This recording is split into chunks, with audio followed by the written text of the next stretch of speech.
Well, good evening, everybody. So it's starting to get warmer outside here in Michigan. And when I say warm, I mean, 70 and above. I don't like the heat. So we're going to be looking tonight at installing a soft start for the air conditioner so that if I want to, I can easily run my air conditioner on my solar setup or even a generator. So let's get started.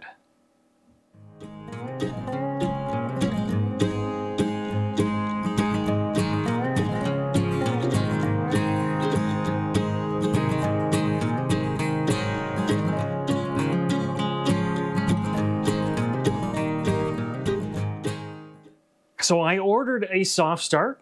I probably ordered it back in January or February, but there's no way I was going to go outside and install this thing and try to run the air conditioner in the middle of winter.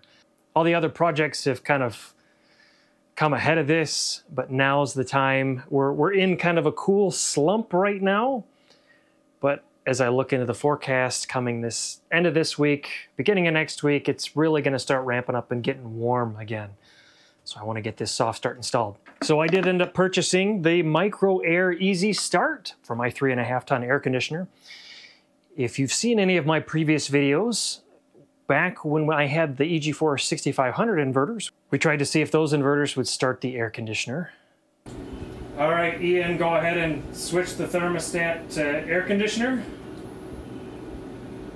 Okay. You said turn it down to 72.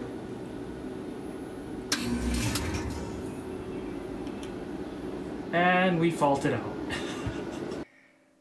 And that kind of freaked me out with all those. And then the lights just going out. And since I had the Victron system put in, we also tried to see if the Victron system with the low frequency inverters could start the air conditioner. All right, Ian, go ahead and switch the thermostat to air conditioner mode and then drop it down to 65 degrees, please. All right.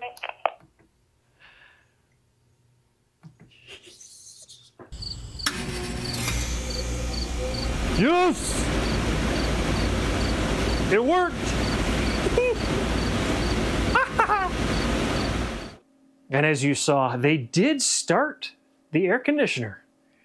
They weren't happy about it, but they started it.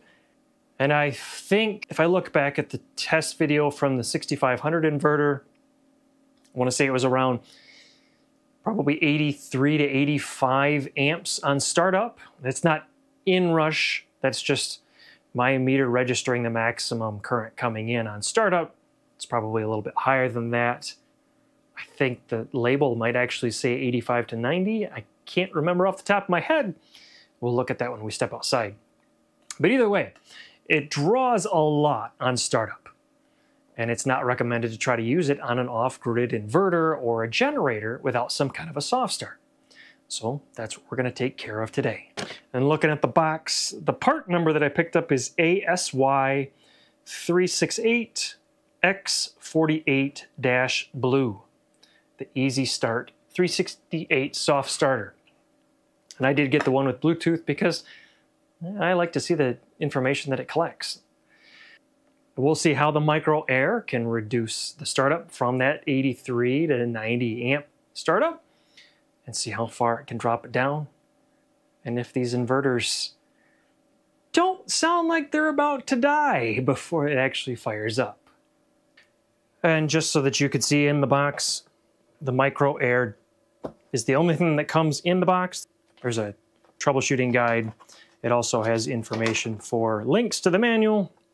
And then I also did buy the EasyStart installation kit, which comes with a lot of different connectors, wire, zip ties, adhesive strips, all for various different styles of air conditioners to make the installation as easy as possible. So the very first thing that I'm going to do, I'm going to come over and verify that my air conditioner circuit breaker is turned off in here. There's also a disconnect on the outside of the house, but I wanted to turn this off as well ahead of time so that the capacitor could drain and discharge before I got out there to work on it. So we have a 3.5 ton Armstrong Air compressor outside the house. And for specs, we can see here, the lock rotor amps are 90. The running, I believe that's running load amps, is 18.8. Every air conditioner should have a manual disconnect on the outside. Some of them have a pulse style, removable disconnect. Mine is an actual circuit breaker. So I'm gonna flip that down to disconnect. Again, I already did this on the inside, but I want to do it on the outside as well, just to make sure. And then I already opened up the cover on the outside of my compressor unit. So Ian's going to be helping me and playing with the Hornets at the same time. It's going to be my extra set of hands while we work on getting this all installed. On the back of my faceplate, it does give a wiring diagram that we'll probably be referring to shortly when we go to connect the different wires. But for the most part, this should be a fairly simple install because we're only looking at 4 wires in here. So we'll just have to probably put some termination plugs on the ends and then make sure that based on the instructions and the wiring diagram, we plug them into the right spot. Yeah, remember how I said it's getting too hot for me? Well, we had to put this up because I'm back here roasting just for the few minutes that we're outside trying to add this Micro-Air to the air conditioner. So we've already got our stuff all disconnected. It's always good practice to verify that you don't have any power. So if we had power, we should see 240 volts, and we've got 9 millivolts. And then again, I did let this sit for a while with everything turned off, so the capacitor should be all discharged. There are ways to use a screwdriver to discharge it. If you want to figure out how to do that, I will let you look up how to discharge using a screwdriver. So the very first thing that we need to do is we need to drill a hole down in here for our wires to be able to come up through this bottom plate. So you want to route your wires from underneath and then up through this plate. So we'll have to get our step bit and our drill and drill that through first.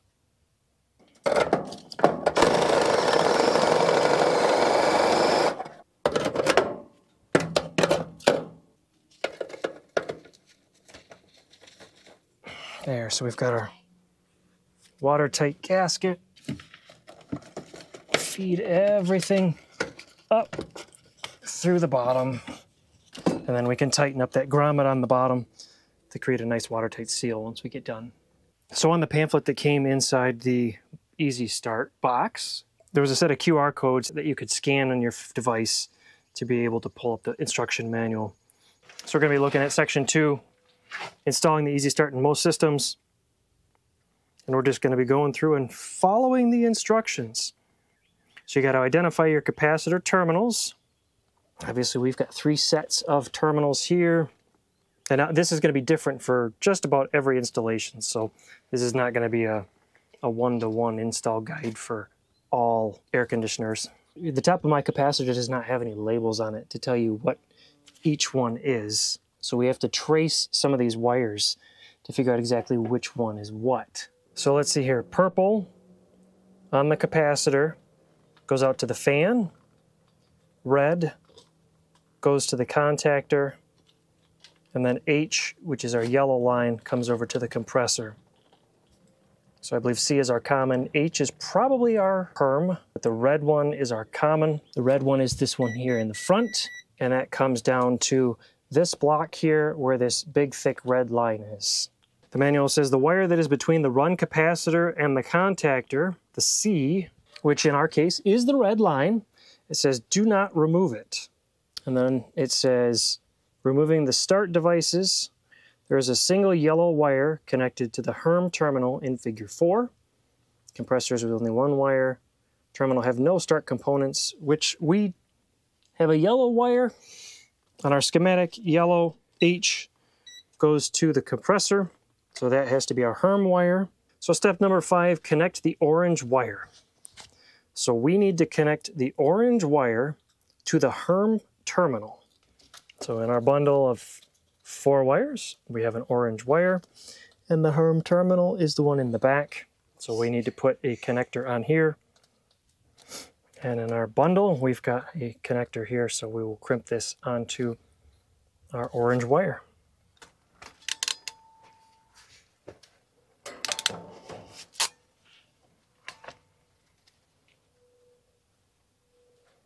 Give it a nice good tug. We're good. And you may end up having to trim some of this extra sheathing off because my wire has to go all the way up here and then I need more down here. All right, so it's hard to see, but we did run our orange wire to the terminal posts in the back, which also connect our yellow wire. Step number 6 is connecting the brown wire, which is right here. And then it says that you need to follow the common wire from your capacitor down to the terminal block. This contactor is separated into 2 different sides. So you've got one side here and one side over here, each dealing with 120 volts from each leg of incoming power. So in my case, this front terminal block up here on the capacitor is my common, and it just happens to be that it is the red line. So we're going to trace that down to the right-hand side. Boy, there's a lot of little bugs in here on this contactor. And what we need to connect this brown wire to is this thick red gauge wire on the right-hand side of the contactor. So we're going to unscrew this red wire here, and in our bag of goodies, we're going to get this little waggle connector, connect the brown and the red together. And I actually think in the next step, we're going to end up putting the white wire where that red one was. But let's not get ahead of ourselves. So we're going to disconnect here. And we're going to snip this end off.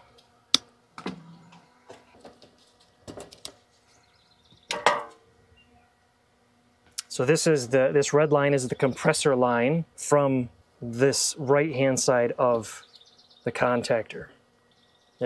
The manual says more than likely it's going to be a thick gauge wire, which this one is. We need to connect it to this brown.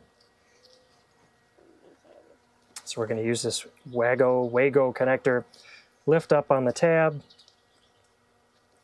make sure these wires are all nice and together. Slide all the way in, clip down. Same thing with the red side. Twist them nice and tight together. Slide it all the way in, clip down, and then pull on both to make sure that they're not going to come loose. Step number 7, we're going to connect the white wire.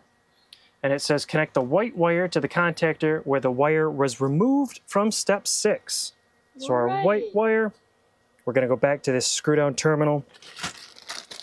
Looking in our bag of goodies, right there we have it's not a spade terminal, but it is a screw down terminal. Let a little bit show out the top. Thank you, Ian. And a good squeeze. Tug. Tug test. Good. Ian, you want to go ahead and look at the next step? Let's see. All right, got that tightened down right where we pulled the red wire from. Last wire is our black wire. Looks like it goes directly where your other black wire is. Let's see here. Connecting the black wire, contactors are split into 2 halves, which we talked about a minute ago, a right half and a left half. They're completely isolated from each other. Red wires are connected to one side. The wires may vary. Connect the black EasyStart wire to the side of the contactor where the EasyStart white wire is not, using an available connection point. So we need to find a connection point over on this side. There are spade points back behind this black wire.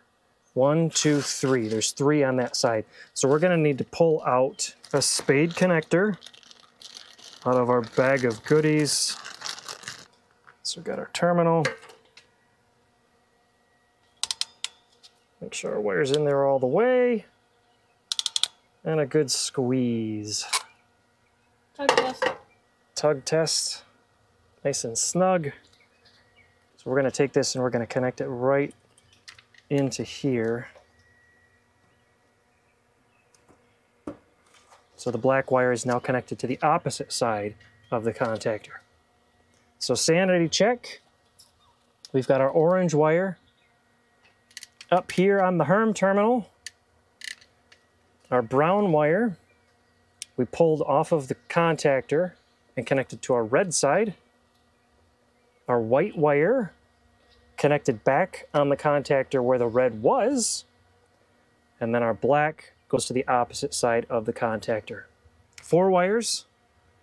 The hardest part is just figuring out exactly which wire goes where. And that's where your wiring diagram really helps out, being able to see what's what. Before I go and button everything up though, we're gonna power it on and make sure it actually works. No point in doing any of this stuff and making it all clean if you gotta tear it all out again. The next step with this is you need to let the air conditioner turn on and off 5 different times so this can learn. So we wanna get down from that 84, 85 startup amps and get down as low as we possibly can. All right, so we're back inside. We're gonna turn this breaker on first, and then we're gonna turn the breaker on the outside. That way we can be out there when we turn the power on so we can see what happens. So turning this breaker on here should do nothing because the outside one's turned off. So there we go. Now let's head back outside. We're gonna turn that breaker on, and then we're gonna start up the air conditioner and let it run through a few cycles. All right, so we're gonna turn the breaker on over here. Air conditioner's turned off from the thermostat side, so this should just introduce power. Hopefully nothing goes especially since it's right there. Ian, let's turn on the breaker in 3, 2, 1, now. All right, so we have power back on. No boom. No boom. I don't know if I'm supposed to see any lights on this thing or not. Let's use this and just verify we've got power at the contactor. 240 volts at the contactor, so we know we have power. So I'm going to actually install the Micro-Air app as well so that I can see if it's actually, what it's actually doing. So I just search for Micro-Air in my app store. I can see Easy Start by Micro-Air right here. So we're going to download this. We're going to open. Allow Bluetooth. Connect to Easy Start. Easy Start not found in range. All right, so at first I was confused because I thought that this should have power right away. But the way that it's wired, the contactor doesn't close until the air conditioner is being called for. So the Easy Start won't have power until the compressor is being called for. At least that's how I'm looking at it from it being wired. So we're gonna go ahead and turn it on. Hallway main. We're gonna set it to cool. Inside the house it's 69 degrees already, so we don't really need this, but let's see what happens. Well, it turned on. That's good. Yeah. Now, I see lights on this right down here in the corner, which I didn't see before. You see them in there? Yeah. It's kind of hard to see with the camera, but it sees them. Yeah, they're down in there. Okay, so that makes sense. And we're supposed to do this like 5 times on grid power. Well, now that that is connected, now I'm gonna go into the Easy Start app, connect to the Easy Start. It found it.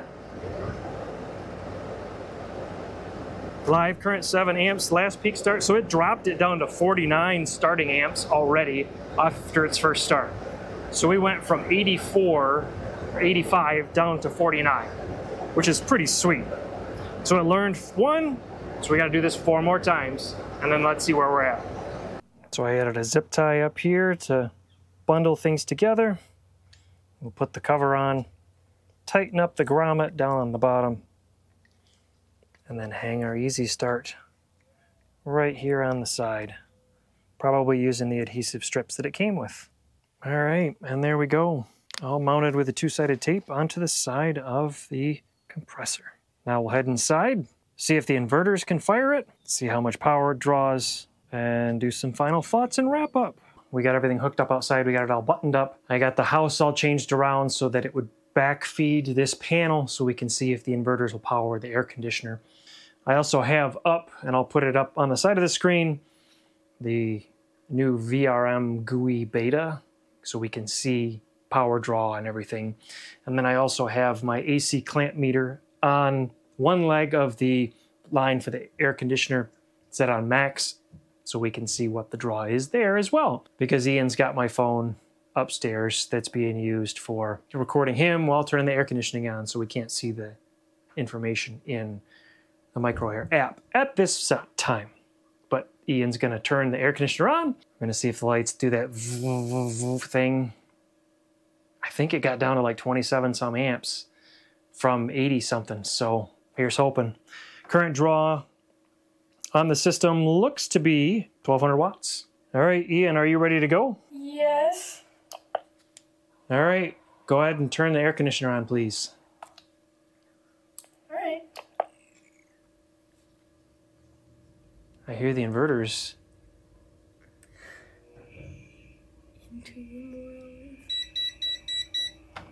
That was nothing. That was just a normal large load. Max was 22 amps. I think I saw the lights dim a little bit, but you kind of expect that with such a large load. I think I saw a 3,000, 4,000 watt pull. Currently we're pulling 38, and it'll go up probably to 4,000 as the fan on the blower moves, spins up. But that was awesome. And we're pulling about 10.6 amps right now, just with everything, with the compressor running. Sweet. It's hard to believe it's something, that little box with 4 little wires can cut that startup by over 1/3. By what, 2/3? All right, thank you, Ian. You can turn it off. Okay. Well, that was fun, getting that thing set up. I mean, again, 4 little wires in a little box. I was able to cut that startup down. So a couple things I wanted to go over. So I took different pictures, and I'll put those on screen, of the different run times where it was learning. So the first time we had 27 peak amps on startup. Third time 26.7. Fourth time 27.4. Fifth time 26.3. So it really is trying to dial that in those 5 times. And something else to be aware of, on my Nest thermostat, it's got built-in buffers so that the compressor doesn't turn on, turn off, turn on, turn off, turn on, turn off, because that can damage the compressor if it does that often enough. And so you might see on your thermostat where it shows you starts in and it counts down from like 2 minutes. So that's a safety buffer for your compressor. And then in my app, it would show as delayed while it was waiting for that startup time. Another thing that I wasn't aware of when I was wiring this all up is that the EasyStart is only going to be powered when the air conditioner is being called for. That was something that I wasn't aware of. I might have glanced over that in the manual, but I just don't remember seeing it. So just be aware, it's not going to light up as soon as you turn the breaker on to that air conditioner. You actually have to call for that air conditioner. Everything's turned off right now, so I can't really go through the app itself. But looking at this picture, you've got a handful of different menus across the bottom. Really, the connect one. As soon as you have power to your compressor and it turns on, you know, the fan starts spinning, then you can hit that connect button to connect to the Bluetooth of your EasyStart. The status page is going to give you information. And what I noticed was this SCPT delay at the bottom. You're going to see that counting down when the fan spins. At least in my case, when I was trying to do this startup, the 5 startups, you're going to see that counting down, and that's letting you know when the compressor is actually going to kick in. So you're not going to see any live current. You're not going to see any last start peak. It's not going to increment the learned starts until that compressor section actually kicks in. So you got to wait for that SCPT delay at the bottom to get down to 0. Then the status will switch to normal. You'll hear it start up, and then it'll increment the learn starts up. And then it'll remember that. And you'll watch that live current every 5 seconds or so. It'll update with whatever the current draw is based on EasyStart's readings. So all in all, I mean, it was an easy install, wasn't it? I mean, the sun beating down on us till we got that canopy put in. The canopy helped immensely.